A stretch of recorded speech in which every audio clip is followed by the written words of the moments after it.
It's Gorilla Nems. I'm live with Mikey T. You heard? Don't ever disrespect me. So I want to talk about your relationship with the late, great DJ K. Slay. Rest in peace. You know, it wasn't hard to see that Slay saw something in you. Could you tell me a cool story or something you could share about Slay? Slay was the man. So Slay, I never had met him until one day my man Ron Mills from Sirius XM hit me up and was like, yo, I got a slot. It was like 4 in the afternoon. He was like, yo, I got a slot for you tonight at 8 o'clock. We need somebody to come up and rhyme on K Slay down. You got bars? I was like, I always got bars. And I went up there, and that was my first time meeting K Slay, and it's one of my more famous freestyles. I bodied it. Raekwon called after, was like, yo, this kid killed it. And from that point, K Slay was like, yo, you go whenever to come up here. And then I started going up there on a regular basis. And then one night, I did another show up there. Me and all my people. No. I'll tell you what it was. I was eating at Del Frisco's, which is right next to Sirius XM. So me and all my people was eating at Del Frisco's. We come out, and K Slay is walking with like 3 bitches, bad bitches. Straight stunt. Right? Yeah, straight stunt. My man's like, oh, Slay, he's talking to one of the girls. And Slay either told the bitch, like, Slay was like, yo, come here. Walk a straight line. He did some pimp this chick. Where she was like, my man was saying something to her. I guess he must have seen, like, Shorty was giving my man some love. He stopped her right there in her track. Yo, come here. Walk a straight line. Made the bitch walk a straight line. That she stood right behind him. And then say another word to my man. It was like some real pimp. I was like, oh, Slay really got it like that. And, yeah, they threw me on the 200 deep joint. And Slay was just always somebody that was accessible. Especially if he with you and he knew you was a real rapper, like if you really had bars. And because he comes from that golden era where it was like you really had to rap. And if he knew you really could rap, all it was like a text or email with your new, and he was playing it on Hot 97. He was the first one to play me on Hot 97, actually. And, you know, it was always an open door with him, especially for real spitters or real motherfuckers. Even if you couldn't rap, but you was a real dude in the streets and you rapped, he would play it too. You know what I'm saying? He was an open door, man. Slay was a good person, somebody very necessary for the culture, and he's very sadly missed.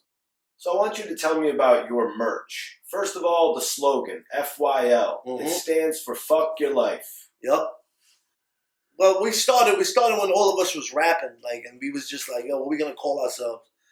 And we already was saying, like, yo, go to the store, go get me a Dutch, man, fuck your life. Something happened, we don't like, yo, fuck your life.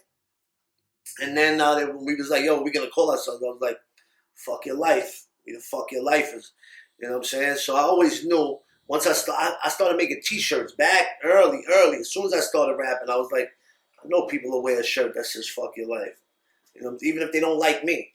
They just would buy a shirt that just says fuck your life on it.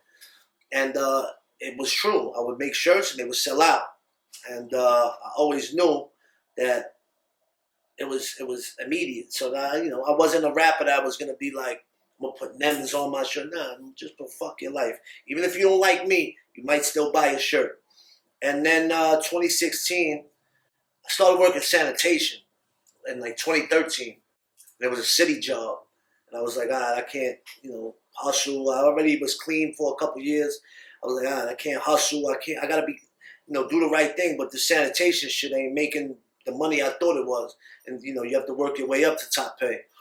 And 2016, I was like, I'm going to rap. I'm going to do freestyles on the gram, do some features. But I'm going to just chill. I'm not going to put out no album. I'm going to just focus on making dope merch. Like quality shit that I would wear. Shit that I would want to wear, you know what I'm saying? Like good quality shit. And I started dropping like limited shit where every week I would drop a new piece. And then once I dropped it, once it sold out, not even my mother could get it. So you build a demand. And then I started going hood to hood. Just that would be my thing. I would be like trapping. Like instead of selling drugs, I would sell t-shirts. Somebody from the Bronx would hit me and be like, yo, I want to buy 5 shirts. All right, bet. Or, yo, I want a shirt. Where you at? Queens. I'm not coming to Queens for 1 shirt. If you buy fucking 5 shirts, 3 hats, I'll definitely come through. Then they call your manager. All right, I'll take it. go to Queens, go all over. You know what I'm saying? And then during the pandemic, we made the website FYL.NYC, which is still going to this day. And that shit made like 6 figures fucking within like the first 90 days. And I was like, oh, we got some, especially with the stimulus checks and everything. But during the pandemic, I was outside meeting people too. I didn't stay inside at all during the pandemic. I was outside meeting people right over here with gloves on. Here's the new merch that just dropped. And then this store was a bullshit like phone store over here. And I was like, this shit's gonna close down soon. I never even heard of the phone company that it was. It was some bullshit. I was like, this store's gonna close down soon. And I'm gonna take the store. I talked to the owner of the building. And I was like, yo, when they close down, I want the spot. And then they closed down. A crackhead had robbed it. I don't know what happened with that. But the people was like, we don't want this no more. And then I was like, I'll take the store. And it's been like that. We almost 2 years now we've been here. I'm right on Mermaid Avenue. And then, and then if they can't make it to the store, you can go on the website. And, the merch brings in more money than... The merch is a daily money. You know what I'm saying? Yeah, I've seen that with guys like Wallow. Yeah. You know what I mean? Schooling me to the game on that. What made you realize I don't want to be an online retailer? I want people to be able to pull up to my store and be able to buy stuff. Like we said, with the with the Bing Bong shit and the don't ever disrespect me, people were coming here ready. Like we would see people from fucking Florida come over here, people from Norway, from fucking Germany. They'd be like, yo, open your trunk. I would open my trunk. I used to have a store in the back of my pickup. So, just transferred it to a brick and mortar, man. That's success. When did you see the popularity of Bing Bong take effect? Like, can you explain that whole thing to me? Absolutely. So we started doing these fucking... Well, really, it came from before I had the store. Every weekend, I would drop new merch. So I would get the merch from my fucking embroiderer every Friday. So Saturday mornings, I would line up all the new merch that was available in my living room, in my house. And I would just show people like, yo, this is what's for sale this weekend. I'm doing drops all weekend. Bong, check this. Bong, bong. New shit. Bong, bong. And then one day I was just feeling fucking funny. And I was like, bing bong, check this. Bing bong, bing bong, bing bong. And then people kept saying it. Then we kept saying it in the hood for a minute. And then the Side Talk kids came and we did an episode with them and I said it. And then that shit just fucking took off. But it didn't take off immediately. Like it took off like within ourselves. We were saying it. Then I did another Side Talk episode where we were saying it. And then that was in like April. The whole summer had passed. And then probably like November, those fucking Side Talk videos just started taking off where TikTok started going crazy with them. I don't know. Somebody like a account that I don't even know. They didn't even have no videos. They just posted the 2 Side Talk videos I did. And them shits got millions of views. And then people started doing the voiceovers. I was like, oh shit. I quit my sanitation job. I quit the day the president said it. When the president did the Bing Bong shit, the voiceover shit, I was like, I ain't never going back to the sanitation shit. I was in my house with a merch all over my house because the website was going crazy. Like I had never seen nothing like this. Made like $20,000 a day during the height of the Bing Bong shit. Where I was just like, I had people at my house helping me pack the shit because at this time I was still packing it myself. And then we sat down for lunch and I started seeing like my DMs when I opened my Instagram. I was like, what the fuck is going on? Seeing it, the president said, yo, Bing Bong or whatever he said, him and the Jonas brothers. From that point on, I was like, I'm not packing this shit no more. Y'all do this shit, I'll pay y'all.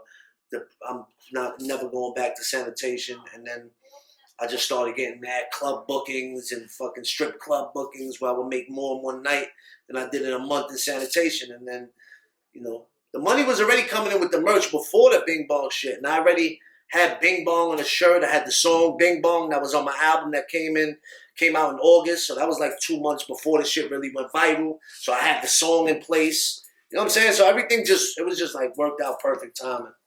So is there a specific meaning to it, or is it just a it's just word? like, yo, this shit is fire. Bing Bong, I don't know. It's just like, it's an adjective. You know what I'm saying? If you wasn't good in English, figure it out. You know what I'm saying? It just means, you could just say Bing Bong whatever. You get punched in the face, bing bong, just fuck the bitch, bing bong. You know what I'm saying? Anything. I don't know. The people want to know, what is Nems binging? What is Nems bonging? Anything possible. Whatever's making me money as I'm binging and I'm bonging, all of that. One thing it's not is, I heard mad times, it's the train doors. She ain't got nothing to do with the train doors, bro. I ain't ride the train in fucking 15 years. You know what I'm saying? It had nothing to do with the train doors. People be wanting to be that. You know, oh, it says the train door sound. Ding bong. But nah, if I would have said fucking ding ding, they would have said the same thing. No, train door sound. Ding ding. You know what I'm saying? So, and the Don't Ever Disrespect Me shit just came out of necessity again. My album was coming out. I wasn't on no label. I was like, yo, I gotta promote this shit. How am I gonna promote this album coming out? And we were right here in front of this barbershop before we had the store. And I just turned my phone on. Yo, don't disrespect my album coming out in 7 days looking like fucking Super Mario. Da, da, da. And then I was like, don't disrespect my shit in 6 days coming out. And I did it for the whole week when my album was coming out. And then by the time the album was coming out, it was like, yo, we kind of don't want your album to come out, man. We kind of want you to keep making these videos. And I was like, I got something here too. And I just kept up with it. And it just took off too. And it was a perfect timing thing, man.